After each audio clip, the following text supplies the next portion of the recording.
Hello guys and welcome to episode 93, I think, of Radio Gorepress. I am right. Rosie. I am back finally after missing 2 shows, which was devastating and very painful for me on a personal level. And with me is my co-host Phil for the week. Hello. How you doing, Phil? I am good. I'm frazzled but good. We have had a very busy week. Frazzled like a pack of frazzles. Exactly like that. You're all more crispy and bacony. The best way to be. I'm not sure if frazzles are a thing in the US. Probably not. Bacon fries? No, they're very British as well. Just bacon flavoured crispy things. You're a crispy maize based snack. Yes. But you've had a good week. You've had a good 3 weeks. I haven't spoken to you for bloody ages. It's been a while, hasn't it? Yeah, it's been good. Yeah. It's been good. How have you been? Yeah, fine, brilliant. Everything is A-okay back on the fucking homestead. We're on lockdown 2.0 here in the UK. Lockdown 2 electric boogaloo. The relockening. Where nobody's allowed to go out unless it's to go out for a reason, and then you're allowed to go out. It's basically how it works. And you're not allowed to see anyone apart from one person or some other people. Unless you're in a school, in which case you can just mingle with anybody you like. Or you need to go to the supermarket, and then you can probably meet up with people there. I don't think anyone would mind, as long as you socially distance. It's all getting a bit silly, isn't it? It is, isn't it? Like, I can see the need for it, and it sucks that it's happening, but if we need it to keep everything under control, I guess that's okay. I am well up for, like, extreme parkour lockdown of nobody breathes the air outside of their house for a month and then see what happens. But and then we all get Christmas together. I mean, actually, I have a specific issue with that. I kind of feel like morally I don't want to have Christmas. Well, no, it's true, because Eid's been cancelled. Yeah, Diwali's been cancelled. Like, we don't fucking deserve Christmas. Yeah, no, that was exactly what I was going to get at. I don't think it's okay. I think, like, either, there should have been allowances made or action put in place in order to ensure that those celebrations were able to occur, as well as Christmas. And if they, like, if Eid and Diwali can't happen, then Christmas can't happen either, actually. That's really how I feel about it. But I'm already salty because it's fireworks night tonight and I fucking hate fireworks.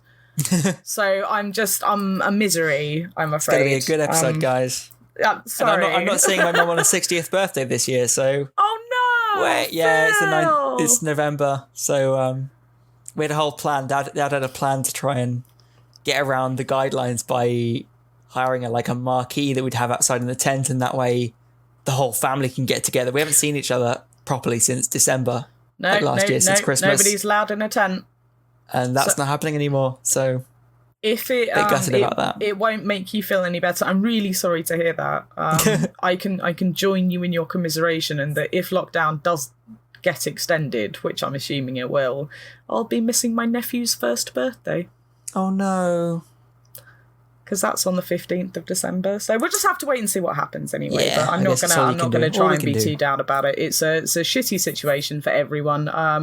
Currently I feel much worse for everyone over in the States. I hope you guys are all doing okay.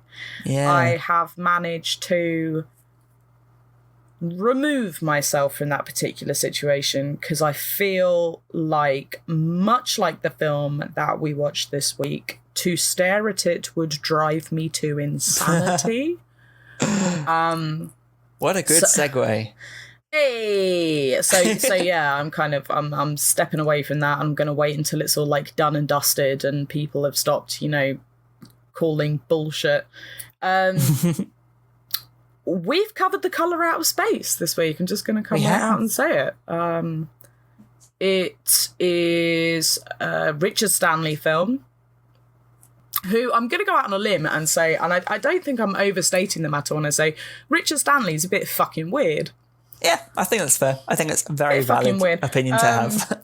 He first came to... I was going to say fruition. That's horrible. Ooh, gross. Yeah, sorry. He released Hardware in like 1990, which I actually still haven't got around to seeing, and I fully intend to, because it's just meant to be brilliant, and it's about a robot that goes crazy and chases a woman. So yeah, Hardware was like his first kind of major film, I guess, and then there was something about Dust Devil. There we go. Something about dust. Not the vacuum cleaner, but something about that. But the thing that I know most about Richard Stanley is how he was supposed to and started to create The Island of Dr. Moreau. I believe it was 1996. Sounds about right. Me and Sarah have watched a fantastic documentary about it, which was just so much fun, and it was absolutely mind-blowing. It's got a really obvious name that I cannot remember off the top of my head, and it's driving me crazy. It's on Netflix, that I do know. But it's so much fun. Richard Stanley is one of those people that would definitely drink down at the Metal Pub in Canterbury, and he would bring a staff and his own pewter tankard. Yes, He's I that kind can of guy. fully see that. Can fully see that. But I think we would be mates, me and Stanley. So Richard, if you're Stan listening, Lee? You and Stan Lee, not anymore. Well, no, he's dead. Exactly. Rip. Rip old Stanley boy. Oh, you fucked me up, Phil. Yeah. So I think me and Richard Stanley would be mates. Yeah, go away. I'm doing this.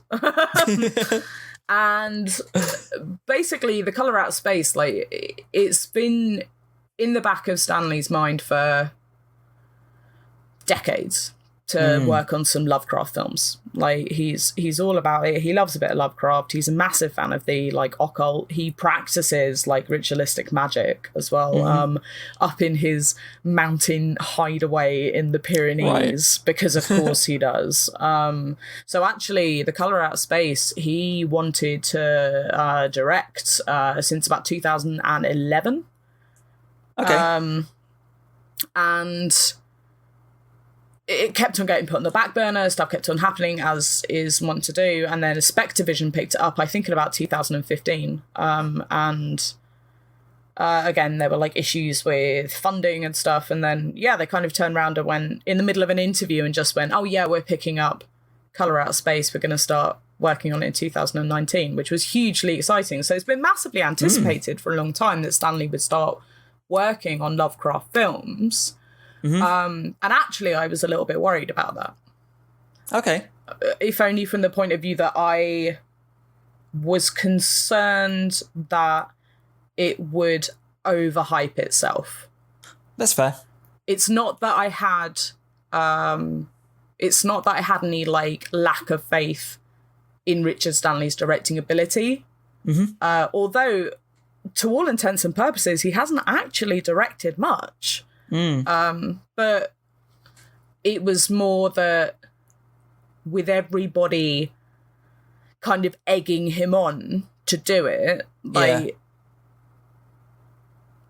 as much as I appreciate he's not a man that necessarily works under certain restrictions, like, I felt like there would be restrictions placed upon his work which might affect it negatively. Yeah, I think you're right, like, it's a thing is all the ingredients were there. Like, you've got kind of an offbeat director, you've got a production company known for taking risks and actually for doing a lot that is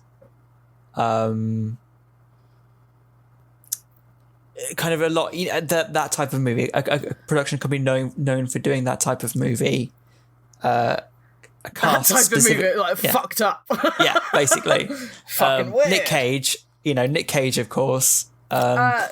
Nick Cage is just, like, if there is something bizarre happening, he is always involved somehow. I'm very surprised that he is not into black magic, or is he? Maybe, could be. Who knows? But yeah, I can see why you were so reluctant, because like I said, that is the ingredients for a really good H.P. Lovecraft film. It was almost like it was too good. Yeah. And Like don't forget, we've been burned before with Mountains of Madness, which was due to be, I think, Universal produced and directed by Del Toro. But it's around the time that Universal were taking a lot of risks with films and lost a lot of money, and they just canned it. So we've already been burned with the promise of a Lovecraft film. I'm not sure how much I agree with it. Agree, not on like a moral standpoint, but like I'm not sure how okay I am with such a massive studio producing such an offbeat film. Like, yeah, Universal doing Lovecraft is too polished. It's too. They're gonna dilute it, aren't they? Yeah, well, it's not gonna be what it should be. That's why Spectrevision, I think, would be so. Well, were so perfect, because they have the clout within the genre, but they don't have the... They're not restricted to... Yeah, they're still social up norms. For experimentation and pushing the boundaries a bit and having a bit of fun, you know, so... Yeah, definitely. And fun they fucking had. Oh my God. Right, did you know... So, like I was saying, that Richard Stanley is into his occult stuff. Have you seen the documentary? No, I haven't. Like, no. His house is basically just full of weird shit, jars of shit, Jars of dead stuff and feathers, and love it, absolutely love it. So Stanley and Henrik Merler, before they started making this film, in order to get it made, they actually performed a ritual to Yog-Sothoth, which is like an elder one, like a Lovecraftian elder one. Like, how... what you're invoking elder gods to produce a film about elder gods. Elder godception. Okay, Stanley, I like the cut of your jib. I mean, it clearly worked, so they must have done something right. I mean, no spoilers here. I mean, there are no spoilers that I fucking loved it. Like, of course I was going to love it. It's like you said, it's got all of the ingredients to be a brilliant film. And if there's one thing that I really like, it's films that make me sit back afterwards and go, what the fuck just happened? And if it does one thing and one thing alone, it is that. Like, there is some weird shit that happens. So set west of Arkham, which is obviously a Lovecraftian place in Essex County, Massachusetts. They mention places like Dunwich and Aylesbury, which are also part of like the Lovecraft universe. Innsmouth as well. Innsmouth, yeah, of course. From where the shadow came, or the shadow was sitting over. And hopefully Dunwich is going to come up again, because Stanley's already said that he wants this to be a trilogy. He's going to be covering the Dunwich horror, hopefully, which is very exciting. Yeah. And I'd be well up for I'm glad you're pronouncing it Dunwich, by the way, because I've never known whether it's like Dunwich, because that's a very like English way of pronouncing that, the witch at the end of... Oh, you don't know if it should be Dunwich? Dunwich or not? No, I mean, obviously... Come on! I always lean to Dunwich, but... Yes, Dunwich. Obviously, like Phoenix or something else with a witch in it. A coven. Yeah. Yeah? Covens have witches in them. What are you talking about? You're very difficult to get along with sometimes. That's why you love me. I mean, yeah, okay. A really neat nod to like the HP Lovecraft universe, as it were. Two things really. Ward Phillips, the guy who actually narrates the entire film, like the hydrologist. Thank you. The hydrologist. For a start, his name is Ward Phillips, and H.P. Lovecraft's name is Howard Phillips Lovecraft. So neat. Well done there. But I don't know if you noticed, but he's wearing a Miskatonic University t-shirt. Yeah. It's really cool. And I was trying to work out, when I first saw the t-shirt, I was like, something Tonic University. And it clicked really quickly that it was Miskatonic. But I was like, how neat is that? Like, that attention to detail, even though you never see the full t-shirt. He wears it all the way through the film, but you never actually see the whole thing. So you kind of have to know where that comes from in order to get it. Yeah, like a little Easter egg, which I was very happy I love about. when films do that. They don't have things that are overt nods and winks to whatever it is, but subtle things that are scattered throughout that show that it was made with attention to detail and love for the story, it's great. I love it so much. I mean, I'm going to put, like, Lovecraft being a bit problematic to one side, I think, for a lot of this show, because I think we're all aware at this point that he was, a racist son of a bitch. But he was a pretty good storyteller. And you can... Yeah, stuff that was acceptable at that time, obviously, is not acceptable now, but it's a whole different story for a different time.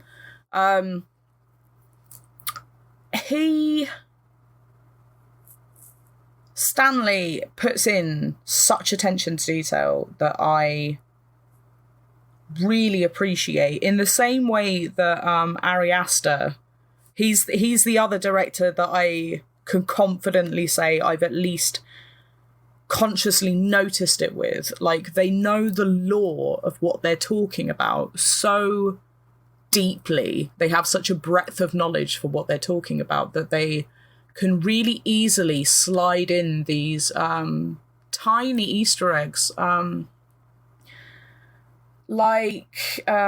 Ward Phillips, when he's sitting outside of his tent and he's reading a book, when the car starts up, when the radio turns on, the book that he's reading is called The Willows, and it's by Algernon Blackwood. And The Willows is widely renowned as being one of H.P. Lovecraft's favourite sort of weird world pieces of fiction. So it's like a nod to Lovecraft and then a nod to what Lovecraft loved as well. And it's basically about two people getting lost in nature, and he's sitting out in nature at the time, and there's like a character that can't be seen. So I thought that was such a nice touch, and it was really unexpected, actually, for that to be put in.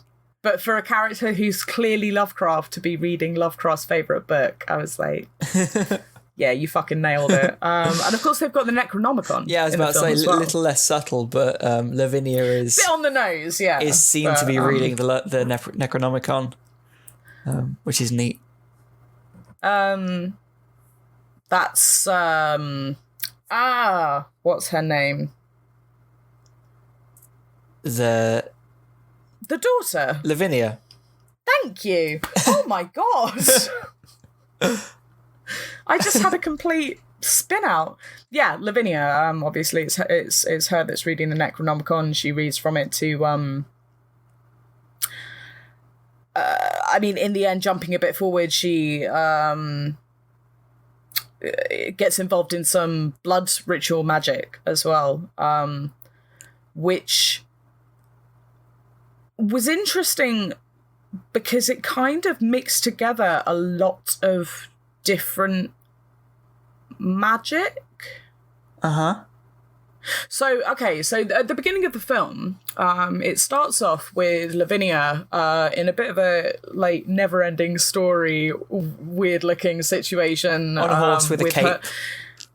She's standing next to a horse and she's got a cape and she's talking about to my west and to my east. And basically what she's doing is she is calling on 4 archangels, so like Michael, Uriel, Gabriel, and I don't know, Chris, which represent north, south, east, and west, and also the 4 elements: fire, water, air, and earth. And she is midway through this ritual to effectively try and cure her mother of cancer and remove a cancer from the world, kind of thing. And when Ward Phillips turns up, when old HP turns up, not only...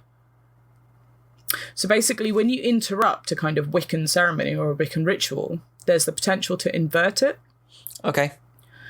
So rather than calling on powers that be to grant you protection and strength, if it's inverted by being disrupted, then it can instead invoke destruction and weakness. Huh. Okay. Because it kind of inverts the north, south, east, west part. Like, he interrupted her and she turned around 180 degrees. Oh, okay. So it's this whole idea of, like, if you change your north, south, east, and west, then you change where all of the energy transference comes from, and that in turn can disrupt and invert the entire process. So actually, H.P. Lovecraft caused all this shit. What a bastard. What piece of shit. What a racist piece of shit. And yeah, he pretends to be all like knowledgeable about witchcraft, and he's like, oh, is it Wiccan or is it Alexandrian?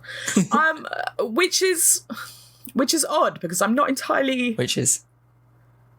Stop. Phil, no. I'm not quite sure why they added that in, because to my knowledge, Alexandrian witchcraft sort of came about in the 1960s. Okay. It was the product of a man and his wife, basically. Somebody, Alexander, and his wife. It was more like Gardnerian witchcraft rather than like pure Wiccan. And I'm pretty sure it's like a 1960s hybridization of witchcraft. Okay. Yeah, just to make a point, like, I'm not entirely sure why they, like, were they trying to sound clever? I don't know. I'm not really sure. But yeah, so there's this whole element of white witchcraft within what she does in Lavinia, and she says that she won't do black magic because anything that you do that's a curse, anything bad that you put out into the world will come back to you threefold. And that's a pretty common Wiccan belief. Like, anything good that you put out into the world will come back threefold as well. And same with anything bad, so don't do bad shit, basically. Take no shit, do no harm, that kind of thing. What you find later on is that whether this colour has driven her to the very edges of madness, or whether she just doesn't know what else to do, like, she invokes this this blood magic ritual, and it's a really interesting mix of schools of witchcraft that she uses. So there's the whole blood magic, which is essentially black magic, like a blood ritual is black magic, first and foremost. She also carves a rune into her forehead, which I'm pretty sure came up in Midsummer, actually, because it's part of the Futhark. Well, it's part of the Futhark. It's part of like Norse magic. Okay. And it is called, the rune that she uses is called Athala, I think. If I've pronounced that right, and Athala it means like inheritance, protection of home, a greater place, heaven on earth, that kind of thing. Yeah. So it's a really like important symbol to be using in like the protection of the place where she lives. And she goes on later to say, like, I live here. So it's clearly very much thought through. But also where she uses the Necronomicon, she drips blood onto 3 of the pages. And they are all pages with specific symbols on them. Okay. So the pages that she drops the blood on, one of them is the Frontlet of Calling, which is a vertical 3-symbol tablet, and that's a tablet to summon gods. Okay. The second page that she drops blood on is called the Seal of the North Gate. There are 4 seals. There is the East, West, South, and North Gate, and they are effectively portals to different dimensions. And in between these 4 gates, you can communicate with elder gods for help and protection. And in the third page, she drops blood onto the symbol of Tutu, which is, I need to get this right, the 13th of 50 names of Marduk. Okay. So Marduk, Mesopotamian god. Yeah, I knew that. That's the one I didn't know. Yeah, from Bloodborne, is it? No, Marduk was Has that got Marduk in it? No, it was a dumb Warcraft name I came up with. Oh, okay. Oh no, you can't use that for Warcraft. No, Phil. Yeah, Mesopotamian god, who's a protector of home. He is also seen as a silence for the crying and a jubilee for sad hearts. Ooh, very poetic. Which is very poetic, very romantic. But yeah, so essentially with this blood ritual, she is calling on elder gods to protect her home. It's interesting that it works in 2 different ways, in that she wants to protect her home, but she's calling on potentially the powers that are infesting it. Yeah. That she is invoked to begin with. And obviously, spoiler heavy, at least from this point onwards, if not from the beginning of the show, but at the very end, the entire area is wiped out. Just decimated, yeah. Like, so there's no protection. Like, everybody fucking dies. Everybody dies. But yeah, I thought it was so interesting, this like meshing of different schools of magic. Yeah. And it kind of was reminiscent to me of like perhaps a teenage girl who knew bits about different magics but wasn't really sure how she was aligning them. And I wonder if that was a conscious point on Stanley's behalf.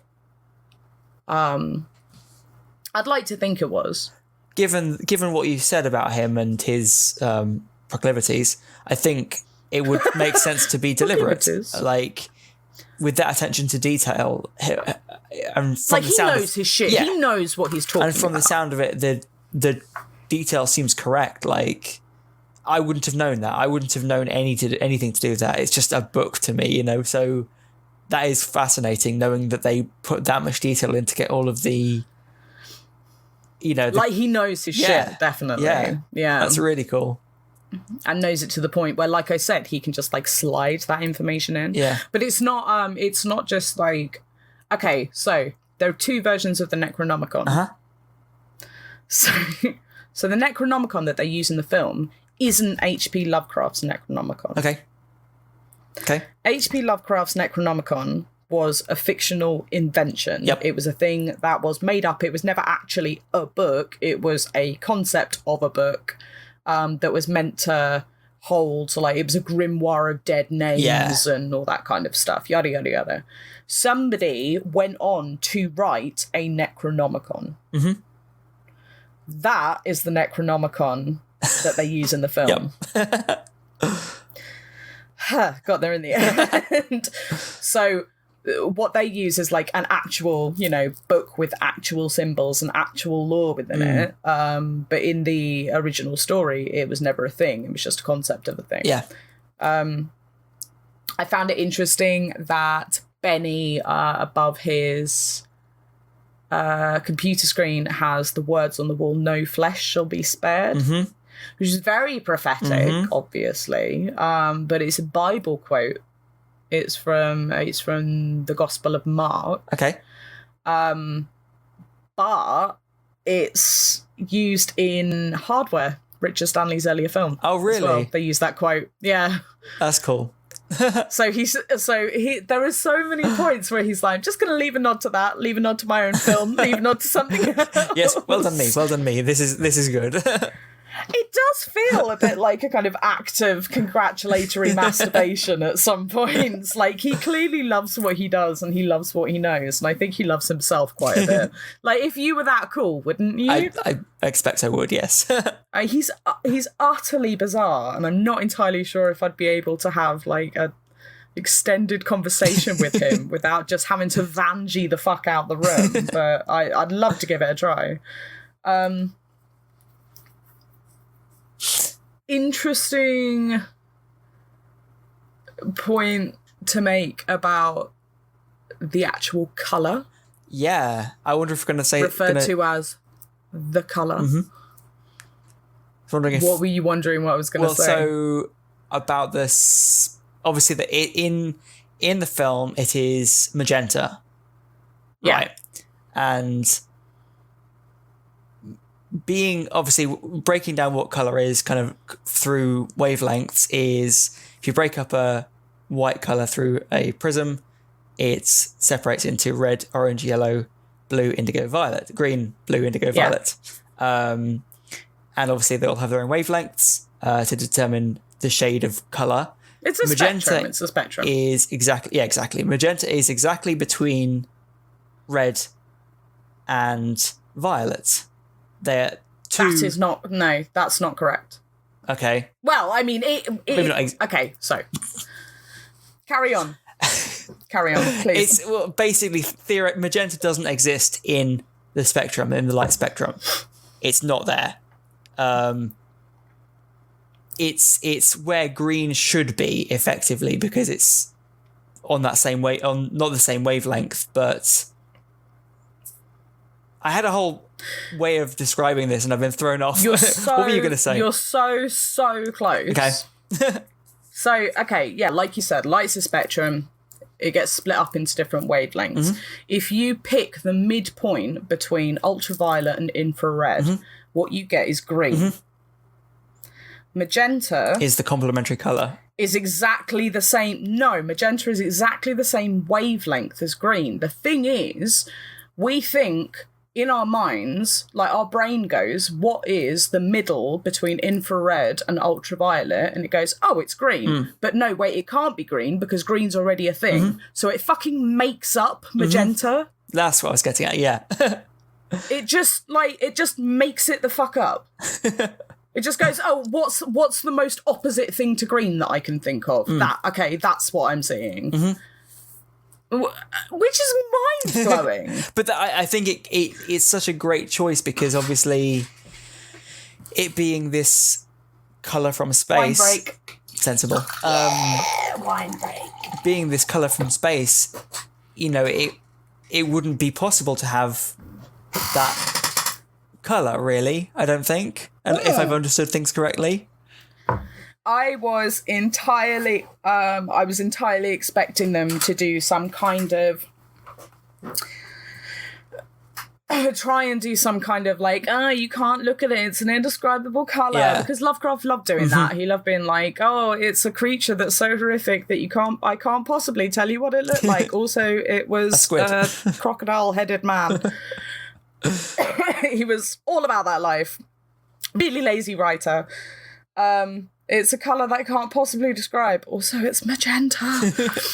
And I think they nailed it, honestly. For a start, picking like the scientifically most difficult colour. They're called extra spectral colours.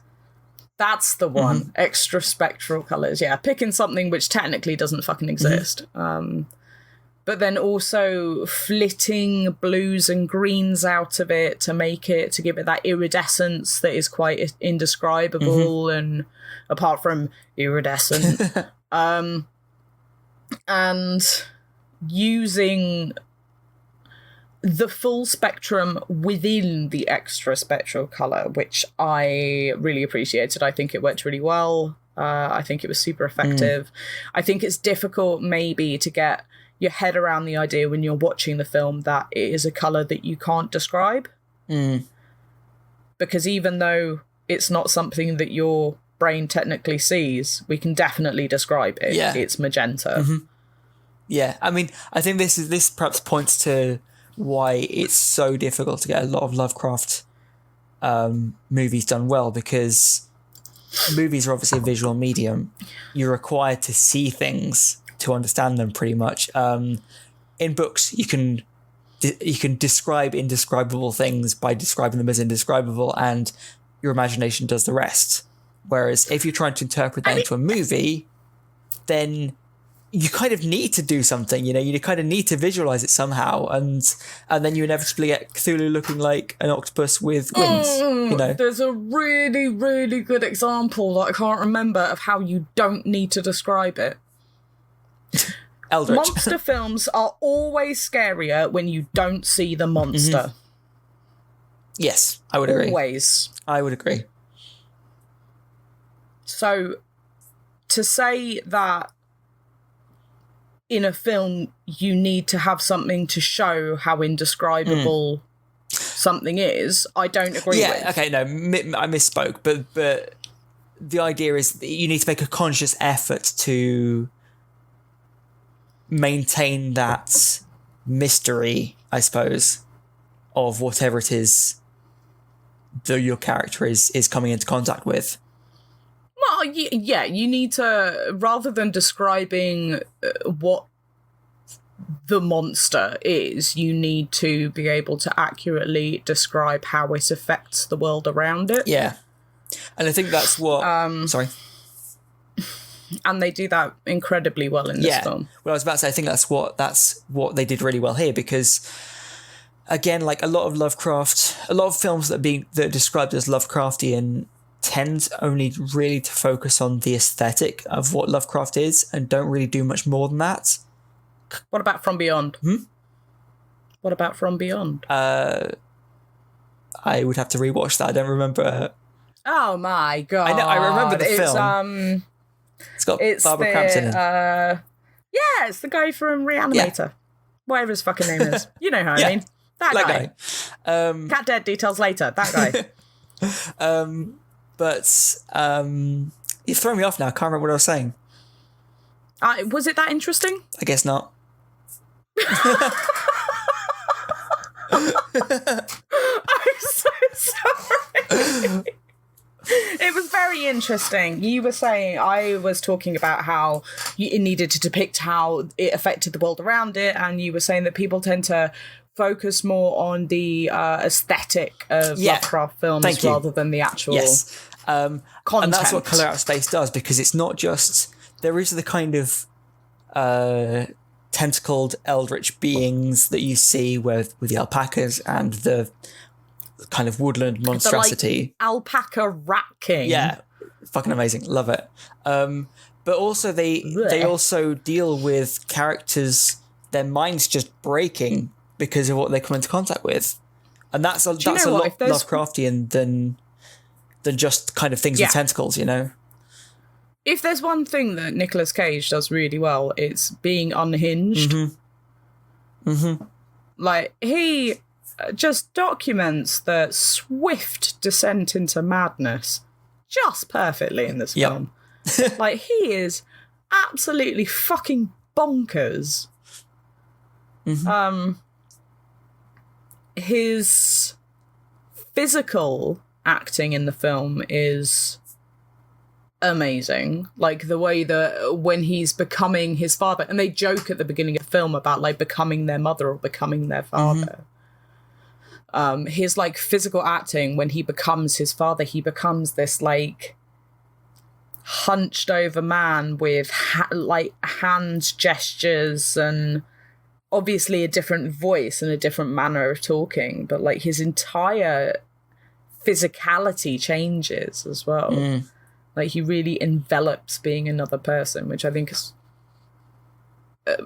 it's testament to how good he is as an actor that he can play somebody playing somebody else. Yeah, definitely. One of my favourite shots in this movie, and actually there are a lot because it's a beautifully shot movie. There's so many kind of shots even just of the scenery. I think, it ties in with the whole point you were making about leaning into the colour being magenta, because it allows them to play with this fantastical aesthetic of the entire thing. Even within the first 20 minutes of the movie, you're seeing this kind of like mist-shrouded forest scene where the house is, and it seems just so ethereal. It's beautiful and it's so otherworldly. Yeah. And I mean, as much as we've been sort of waxing lyrical about magenta not being a colour you can see, I mean, it's actually a colour that doesn't exist in space as well. Like, there are no magenta planets. There's no magenta stuff in space. Like, so the fact that came to Earth and created what it did gives the impression that not only did it come from space, it also came from another dimension, like another universe, because there's no magenta in ours. Yeah. So I love that. Great. Like, it tells a story without actually saying anything. And I think, like I said, it takes, it's, again, it's the best they could have done, because you look at the colour and you think, oh, that's magenta. But like you say, you think about it, you break down what light is and how light works, and you realise the significance of that. It's such a good thing. So great. But what I was going to say is that one of my favourite shots of the movie, and this is the second watch for me, so it's the I remember thinking it first time as well, when Jack is at his computer as the meteor is landing, he's just dead-eyed, drooling. There's like magenta lens flares going off, and kind of there's a camera shake because just the intensity of the shot. And I just remember thinking like how visceral that shot was. You could just see his mind just leaving him. Yep. I loved it. And like I said, there's so many shots in this movie that I do love, but just that one alone. That was particularly like affecting for you. Yeah, exactly. I remember that being like one of the very affecting moments of the film. Also, I mean, for me, like, G-Spot the cat running out in front of the car affected me greatly. Of course, I can see why. Because cat. Skinless, dead-eyed cat. Yeah, like, they killed way too many animals in this film. I was not alright with it. I take particular umbrage to, like, how many alpacas got radiation burns. And, like, moulded into a megazord of flesh. God. That too, I guess. Megazord of flesh. That is basically I want to see what Lovecraft it is, as Power Rangers now. Be amazing. just loads of different alpaca Power Rangers that when they join up into a megazord to fight the forces of evil just become a like quivering mess of flesh and eyeballs and teeth. Just a teratoma. God, it'd be disgusting. Love it. A teratoma megazord. Horrific. Power. Oh God. I've actually made a note that says stop killing all the animals, don't kill Sam. That had better not be G-Spot. G-Spot's an excellent name for a cat, just saying. It is very much so. Interesting you think that was one of the most affecting shots for you, because I disagree.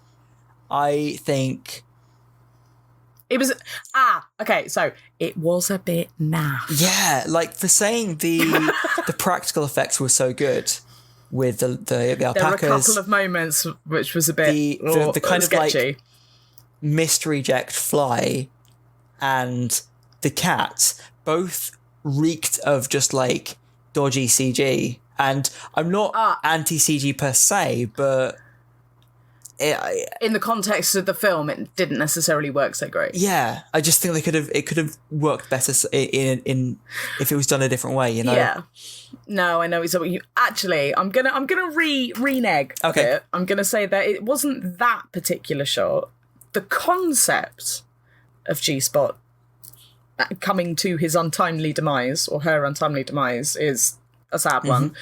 I think what affected me more in terms of that was the shot in the back of the truck where they pull back the cover and you just see her bell Gotcha. in like this massive flesh. That was pretty grim.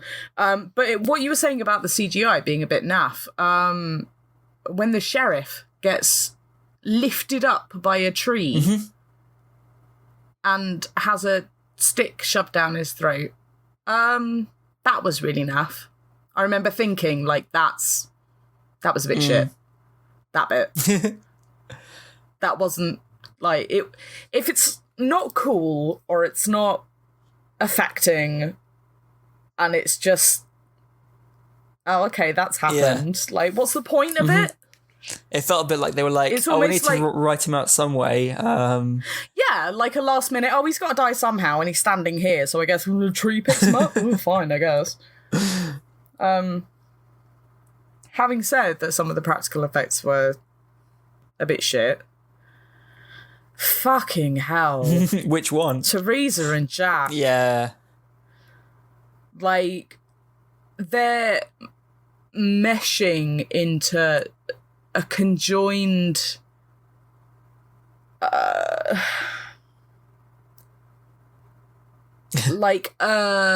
I'm trying to think of the right way to describe it, because obviously they start off as like they've both gotten into the machine and turned into Brundlefly. Yeah.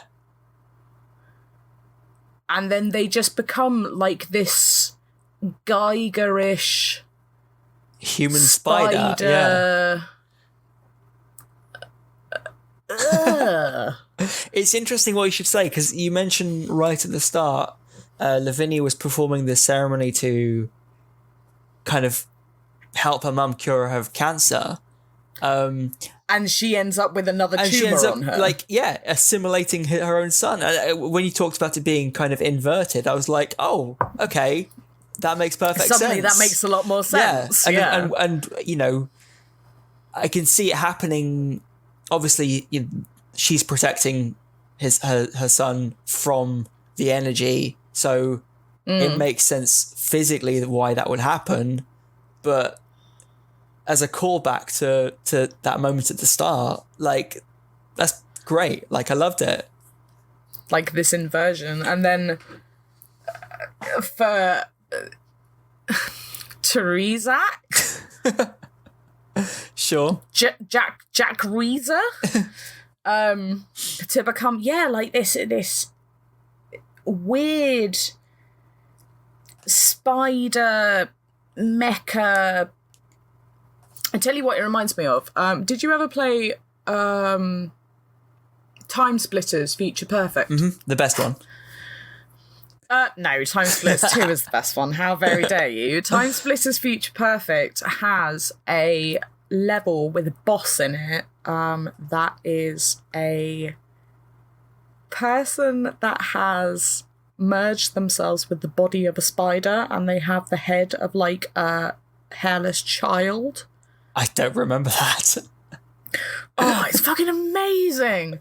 And there's like a guy there's like a mecha moose who's got a head that's like from a dead moose that someone shot and mounted on the wall. That one I remember. That's in that one. That's in Time Splitters 2, I think. Oh, is it?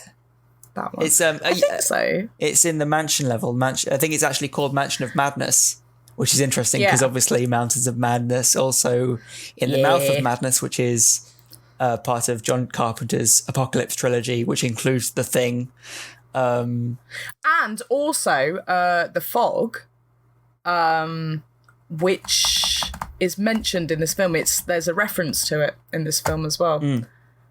The point that they're talking about, like building the dam on, I think, is the same point in The Fog where the radio station is. Oh, okay. So there's another callback. I love a bit of John Carpenter though. But yeah, it just reminded me of this really shitty old video game. And I was all about it. The number of times in my notes I've written fucking hell. Yeah, I can see that. Like so many things I was like, oh, what? The conjoined bit was definitely an oh fuck moment. The knife where they the box cutter or the actual knife the where knife she where chops she's her fingers chopping off. veg and just carries on Just going. chopping her fingers off, just straight on, like, whoop, there they go. She's like, dinner's ready, have some fingers. That's what you're getting. I did notice that when they move the grotesque mass of people up to the loft, up to the attic, the shot directly parallels the shot of Lavinia invoking her ritual, because she has a triangle in her hair on the back, and you see the back of her head, and the window's triangular. Okay. So there's like a direct callback visually to this like shape, and like triangles have a very sort of important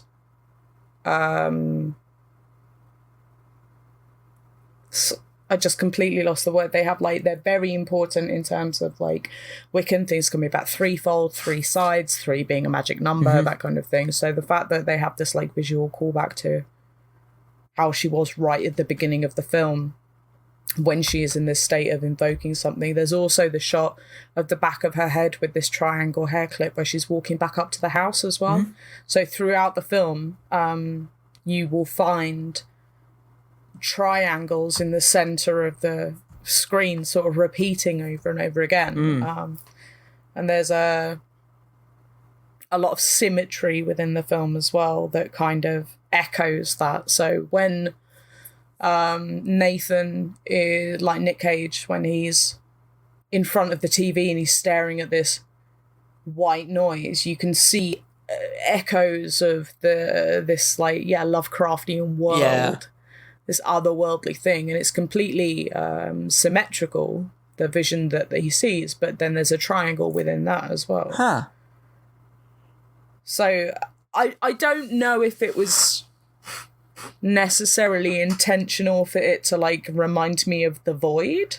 Of course, well, I mean, both are very similar in terms of theme, very kind of Lovecraftian. I mean, The Void obviously is a lot more sort of culty, and it's a lot more about piercing the veil and seeing what's beyond, rather than inviting the beyond into our world. But yeah, they both have interesting connotations, I think. But I found that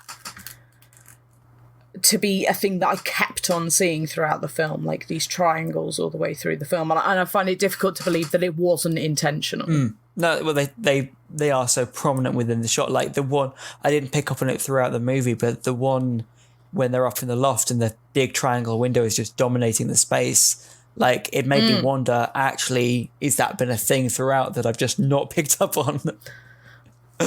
Yes, I think so. Seems like it. The answer.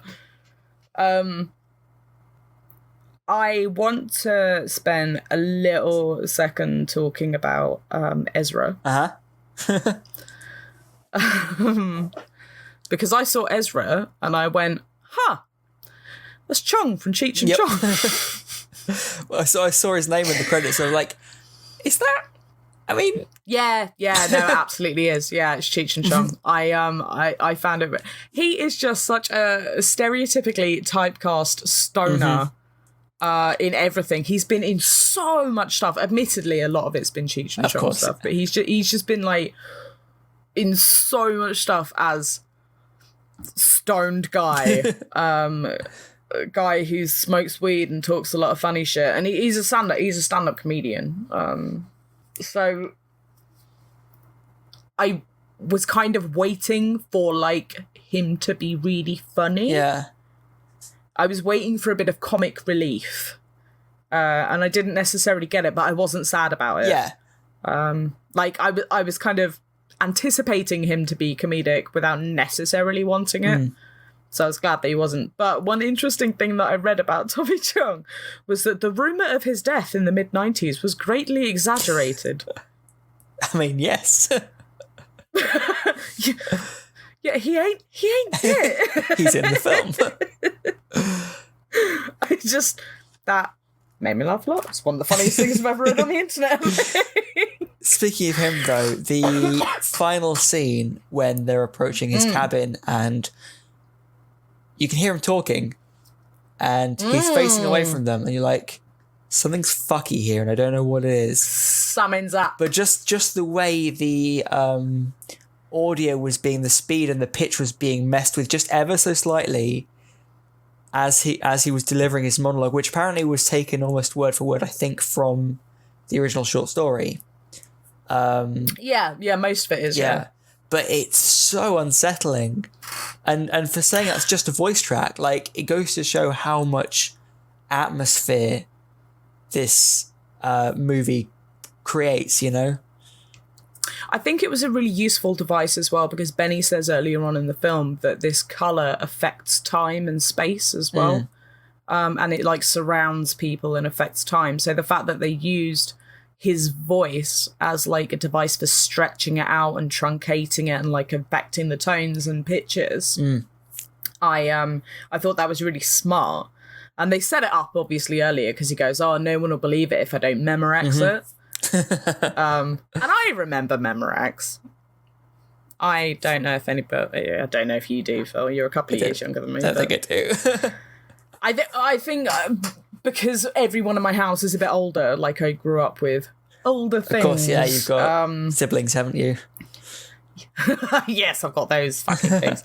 Yeah, I've got older siblings. And like Memorex, I mean, they make cassette tapes. Yeah. That's basically where I know them from.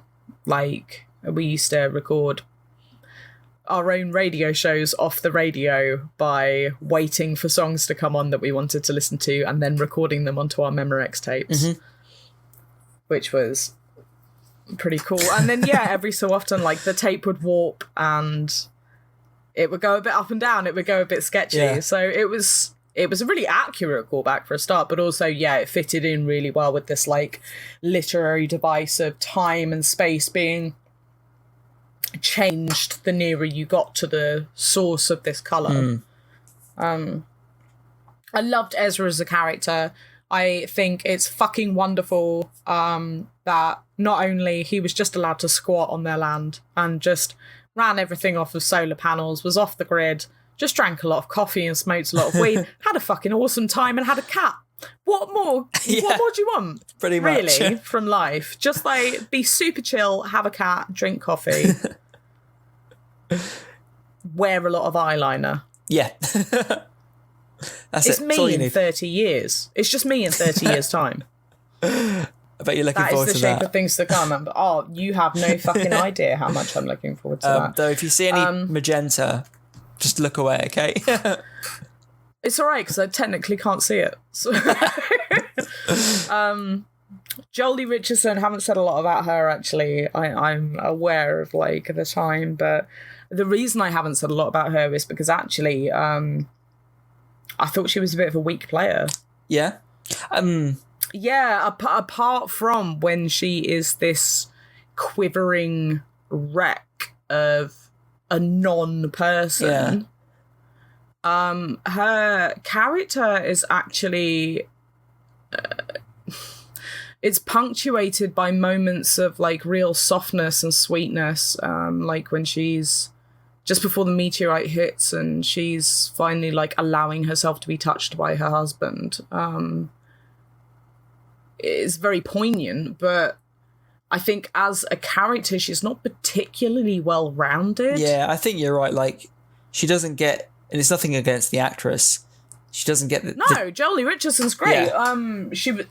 She was brilliant in Event Horizon. Of course, I fucking loved her in Event Horizon. She played Stark, and again, she's, like, facing something which comes from another dimension. So it's not like she's not used to it. But you're right. She's kind of this, like, wilting flower. You know, she's got a bit of indication that she's got an important job that she can't do. but she doesn't get the chance to just chew the scenery like kind of the siblings and Nick Cage do. I'm not even sure if it's the fact that she's a wilting flower, because I don't think she is. I think she's actually quite a stern and strong woman. But she just, I mean, physically, she doesn't get a lot of screen time. She appears to be there purely as a device for pushing other people's characters forward. Yeah. Rather than being a character in her own right. So her job is to make money for Nicolas Cage to own fucking alpacas. And, like, her looking after Jack is so that she's with Jack when the colour hits them, and her cutting her hand is so that the parents are away and the kids are experiencing all this weird shit. Like, she doesn't have any kind of discernible plot line she's to her. Not really much she's agency. just a thing that stuff happens to. Yeah. Which I thought was a shame. And I thought she probably deserved more than that as a character and as an actress, actually. But looking back over her filmography, I think I actually only recognised Event Horizon that she was in. Okay. Everything else, I was like, I know that I've seen this woman in loads of stuff before. Like, I'm sure I've seen her everywhere, but I could not tell you where from. I couldn't tell you where from. The film I became familiar with her from was a really crappy rom-com that we got when we first got like DVD players were first a thing. We picked up a film, and I think I can't remember who stars opposite her, but it's called Maybe Baby. And Maybe Baby. That's all I remember. I know she was in a film called Maggie. Okay. Couldn't tell you anything about it. Not a fucking thing. I haven't seen it. Maybe Baby. I don't know if I've heard of that or not. The first DVD that I ever got when I got a DVD player was Finding Nemo. Cute. Oh, so she stars opposite Hugh Laurie, of all people. 2000 in Maybe Baby. British comedy film starring Hugh Laurie and Jolie Richardson, written and directed by Ben Elton. Oh, Ben Elton, though. I mean, she's one of those people that, like, I recognise. And I could name, like, out of a lineup of people, which is unlike me. But yeah, if you said what's she been in, my answer would be Colour Out of Space and Event Horizon, and that's it. And I know she's been in so much more than that, and I feel really mean saying she's a plot device rather than an actress in this film. Like, it's fucking true. Yeah, but I think that's less to do with her, it's more to do with the script. So I wouldn't feel bad about saying something like that. She's the daughter of Vanessa Redgrave as well. As in Vanessa Redgrave from The Last Will and Testament of Rosalind Lee. Yeah, maybe that's why I recognise her a little bit more. Maybe that's why. I mean, the family in itself in this film, as a unit, very believable as well, I think. Jack's kind of set aside from the other two because he's a lot younger, but he's obviously very cared for. And he plays the part of a clueless little kid quite well. I'm not saying it's necessarily a particularly, like, challenging part for him to be playing, but yeah, he's fucking creepy. That kid's mental. He's a bit... I whenever I see him, and it's the same as when I saw him in The Haunting of Hill House, I just want to push his glasses up. Right. They're just always way too far down his nose. Is his name Hilliard? Yeah. Is it maybe Josh Julian? Julian Hilliard? Julian sounds right. Something with a J. J. Hilliard. Yeah, I completely forgot that he was in that. Mm-hmm. That makes sense. Yeah, that just I recognise. Push your glasses up. He's just always got his glasses way too far down his face, and I'm like, it's really, really annoying. But maybe if he pushes them up, it makes his eyes even bigger. Doubles the creepiness. They're in Ormo. But he's really good. Benny, who I recognised from something else. Mm-hmm. Generally what recognising is. Yes, thank you. Use your brain. Luke in... He was in The Guest. Yes, thank you, Luke. He plays the like sulky brother. Okay. In The Guest. Luke Peterson. Yeah, that's exactly who I'm thinking of. Thank you very much. You're welcome. He seems to be kind of typecast in terms of that. Like, loser, smoking weed, brother, floppy hair, and wears, I don't know, hoodies and jean jackets. Like, do what you do best, that guy. Brendan Mayer, that's his name. Do what you do best. Lavinia, Madeline Arthur. I don't think I've seen her in anything else. I didn't recognise her. I thought she was fucking brilliant. She's got exactly the kind of face which could be construed as being really fucking creepy. Yeah. But is super innocent looking, which I think played really well into this role. Because I genuinely think that, like, the character of Lavinia thinks that she's doing a really good thing. Yeah, for sure. And, you know, and that's the thing, it's... And continues to think that she is all the way through as well. Yeah, definitely. You know, I think a lot of this, there's a really interesting video on YouTube by a guy called Ryan Hollinger. He always focuses on horror stuff, which is cool. But he points out that it's an interesting, because each member of that family is an outsider somehow. Okay. In the, like, kind of obviously Teresa's recovering from her illness. Nathan has kind of packed up and is making an alpaca farm work. And is an alcoholic.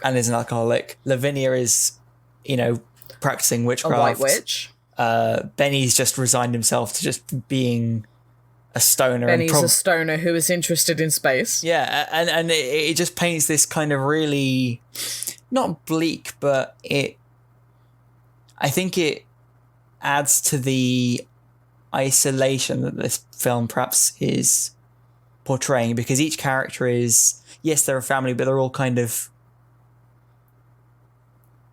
they all start the film not feeling alone, but they definitely sort of pull together as the film is progressing as a family to try and save each other and overcome their conflict, which is neat. You know, and that kind of shows particularly with Benny and Lavinia, because they're always at loggerheads with each other and insulting each other. Yeah, of course. And but it's always this kind of like loving, like insulting between the two of them. And then it becomes clear that it is an affectionate sibling bickering. So yeah, it's a neat video to watch. I'd recommend looking it up.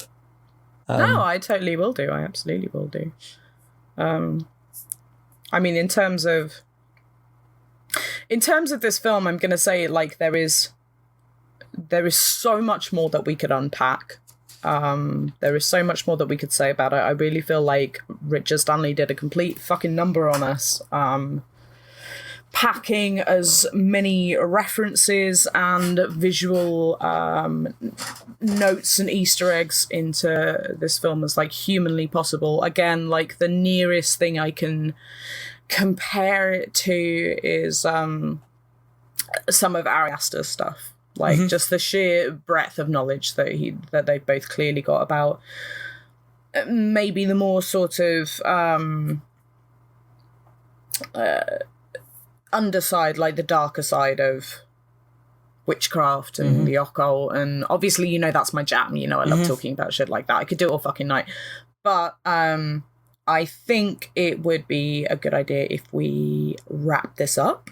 So what I'm going to ask you, Phil, is what did you think of the film overall? What is your score out of 10? I love this movie. I think they did a really good job of, well, it seems like they made a really good job of, like, working out exactly how they would portray Lovecraft in a way that honors his writing style as much as, you know, creating a visually impressive film. The level of detail, like you said, the level of detail they put in, you know, I made the slime thing that Nathan picks up from the shower, the plug. Oh God! Right, like Scoby. Yeah, well, it reminds me of I don't know if you've seen videos of ribbon worms. They've got this. Oh God! Yes, I have. Yeah, but like again, it's the fact that they've clearly looked at real world things and tried to. Oh God! How can we make this more fucked up? Yeah. Basically, try and make it familiar but alien at the same time. Which actually makes it. Realistically, if you make something that is completely unlike any grounding in reality, it looks fake because your brain has no basis for comparison. It has no system of reference for what it's looking at. So it goes, well, that's not real then. Whereas if you take things that are by their very nature quite creepy and then you make them otherworldly and creepy, that can be fucking terrifying. Yeah. And I agree with you. I think they did really well with that. Yeah. So yeah, they've clearly kind of made an effort to really dig into what makes Lovecraft, which I loved. There's some proper gnarly... Which you Lovecrafted. Which I love. God. There's some proper like gnarly shots and some great like prosthetic work and physical practical effects. It's beautiful to look at as well. Like there's so much going for this film. Yes. I mean, like it's beautiful and utterly disgusting as well. Yeah, but that's the best kind of disgusting. Like it's repulsive but compelling at the same time. Like, I hate this, definitely. But I love it as well. It's like really, really, really pretty car crash television. Yeah, like it is. It's a pretty movie. Like just the way they embrace the color and just run with it. You know, because you could again. This is Ryan who pointed out you could have had a movie that was entirely in black and white. This movie could have been in black and white, and which they do at the end. Of course, yeah, but then it's like. It leaves the colour down to your brain to interpret, because it's obviously there's no. But I'm glad they didn't do that because in a kind of Wizard of Oz way, where everything's in black and white until she arrives in Oz, and then it's all in colour. Well, maybe, but it leaves that colour ambiguous, and so you can't go, oh, that's just pink, you know. But that's beside the point. I think the fact they embraced the colour and filled the frames with as much color as they can, like it was very overwhelming. Yeah, it was great. I loved it, and it reminded me of, to a certain extent, of some of the cinematography in the Evil Dead remake of all things. Every so often you get these like ethereal shots where there's like light pouring through the trees, and it just seems really otherworldly. So I remember thinking that's pretty beautiful to look at.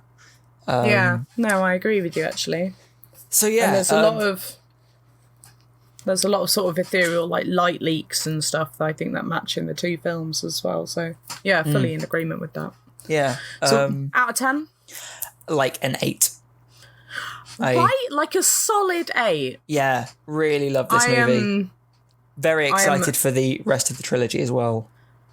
I'm really excited for the rest of the trilogy, and I have plans to finally get around to watching Mandy. Me too. Like I love that Nick Cage is on this like clearly like horror. There's is it Mum and Dad or Mummy and Daddy, whatever it's called. Mum and Dad, there's yeah. Mandy. There's Colour Out of Space. He's got a new one coming out called Wally's Wonderland, I think, which is. I'm going to go ahead and call it a rampage that he is on. Mm-hmm. He is on a fucking actorial rampage. He does not give a fuck at the moment. No, the crazier the better. Amazing. I love it. But he must be having the best fucking time. Yeah. Just like doesn't give a fuck. Gonna be the craziest guy in the room. I'm all about Definitely that. Is. I think he's peaking at the moment. Mm-hmm. Have you heard about Wally's Wonderland? No. Oh my god! So it's about a think it's basically kind of like the film version of Five Nights at Freddy's. It's about a janitor who is working in a theme park and the animatronics are like coming to life. And anything about that sounds amazing to me. Do not approve. Do not approve. Will not be watching. So what did you think? Again, a solid like 8 out of 10. I thought it was blisteringly tense and